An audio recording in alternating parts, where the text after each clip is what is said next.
Hello കൂട്ടുകാരെ, ചന്ദ്രകാന്തം സീരിയലിൻ്റെ ഏറ്റവും പുതിയ പ്രൊമോ റിവ്യൂയിലേക്ക് എല്ലാവർക്കും സ്വാഗതം. നന്ദ പറയുന്നു, എൻ്റെ കയ്യിൽ നിന്നും പനിച്ചു വിറച്ചിരുന്ന കുഞ്ഞിനെ തട്ടിക്കൊണ്ട് പോയതാ. ആ കുഞ്ഞിനിപ്പോൾ എങ്ങനെയുണ്ടെന്ന് എനിക്കറിയണം. എൻ്റെ ഗൗരിമോൾക്ക് എങ്ങനെയുണ്ടെന്ന് എനിക്കറിയണം. പ്ലീസ് എന്നെ ഒന്ന് സഹായിക്കാമോ എന്നും ചോദിച്ച് പോലീസ് സ്റ്റേഷനിൽ നിന്നും നന്ദ കൈകൂപ്പി അവരുടെ മുന്നിൽ നിന്നും കരയുന്നുണ്ട്.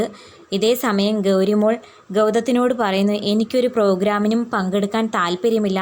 ആ പ്രോഗ്രാം ക്യാൻസൽ ചെയ്തേരെ. എനിക്കെൻ്റെ അമ്മേനെ കാണേണ്ടത്. എത്രയും പെട്ടെന്ന് എൻ്റെ അമ്മയോട് ഇങ്ങോട്ട് വരാൻ പറ.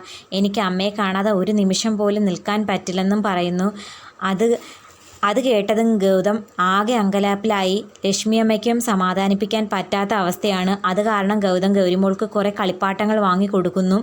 ആ കളിപ്പാട്ടവുമായി ഗൗരിയും ഗൗതമും കളിച്ചുകൊണ്ടിരിക്കുമ്പോൾ നന്ദു അങ്ങോട്ട് വരുന്നുണ്ട്. നന്ദുവിനെ ഗൗതം മൈൻഡ് ചെയ്യുന്നില്ല. ഗൗരിയുമായി കളിക്കുന്ന തിരക്കിലാണ് ഗൗതം. ഇത് കാണുന്ന നന്ദുവിന് ആകെ സങ്കടമാകുന്നു. പണ്ടാണെങ്കിൽ പപ്പ എന്നെ ഒരുപാട് സ്നേഹിച്ചിരുന്നു.